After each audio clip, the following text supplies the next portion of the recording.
Hi everyone, I've got another book here for you today. Today we're going to read The Snail and the Whale by Julia Donaldson. I really hope you enjoyed our Tiddler book that we read the other day. So here's another one for you. The Snail and the Whale.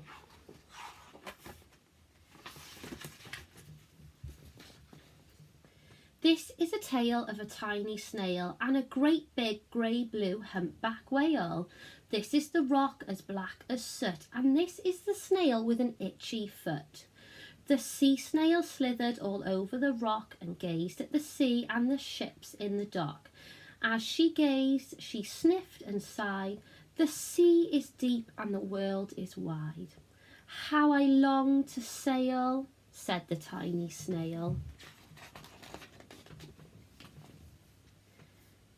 These are the other snails in the flock, who all stuck tight to the smooth black rock, and said to the snail with the itchy foot, "Be quiet, don't wriggle, stay still, stay put." But the tiny sea snail sighed and sniffed, then cried, "I've got it, I'll hitch a lift." This is the trail of the tiny snail, a silvery trail that looped and curled and said, "Lift wanted around the world." This is the whale who came one night when the tide was high and the stars were bright, a humpback whale immensely long, who sang to the snail a wonderful song of shimmering ice and coral caves and shooting stars and enormous waves. And this is the tale of the humpback whale. He held it out of the starlit sea and said to the snail, "Come and sail with me." This is the sea so wild and free that carried the whale and the snail on his tail to towering icebergs and far-off lands with fiery mountains and golden sands. These are the waves that arch and crashed, that foamed and frolicked and sprayed and splashed the tiny snail on the tail of the whale. These are the caves beneath the waves, where stripy fish with feathery fins and sharks with hideous toothy grins swam round the whale and the snail on his tail. This is the sky so vast and high, sometimes sunny and blue and warm, and sometimes filled with a thunderstorm, with zigzag lightning flashing and frightening the tiny snail on the tail of the whale.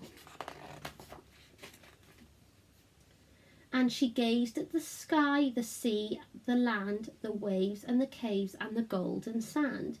She gazed and gazed, amazed by it all, and she said to the whale, "I feel so small." But then came the day the whale lost his way. These are the speedboats running a race, zigzagging and zooming all over the place, upsetting the whale with their ear-splitting roar, making him swim too close to the shore. This is the tide slipping away. And this is the whale lying beached in the bay. "Quick, off the sand, back to the sea," cried the snail. "I can't move on land, I'm too big," moaned the whale. The snail felt helpless and terribly small. Then, "I've got it," she cried, and she started to crawl. "I must not fail," said the tiny snail.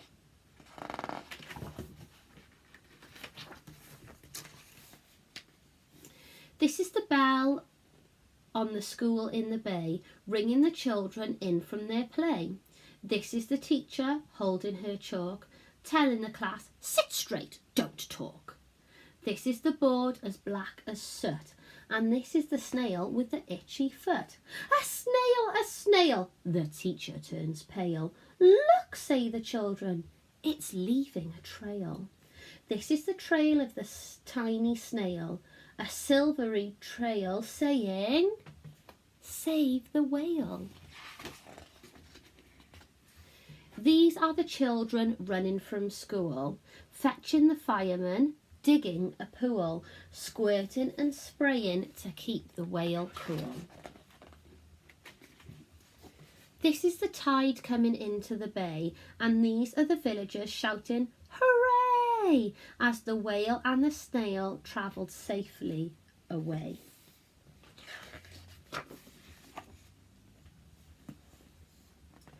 Back to the dock and the flock on the rock, who said, "How time's flown," and "Haven't you grown?"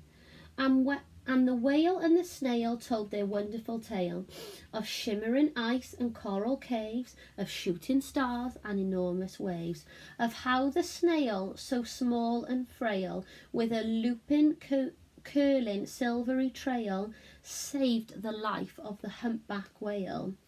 Then the humpback whale held out his tail, and on crawled snail after snail after snail. And they sang to the sea as they all set sail on the tail of the grey-blue humpback whale. The end. I hope you enjoyed that story, guys, and I'll be back with another one soon. See you!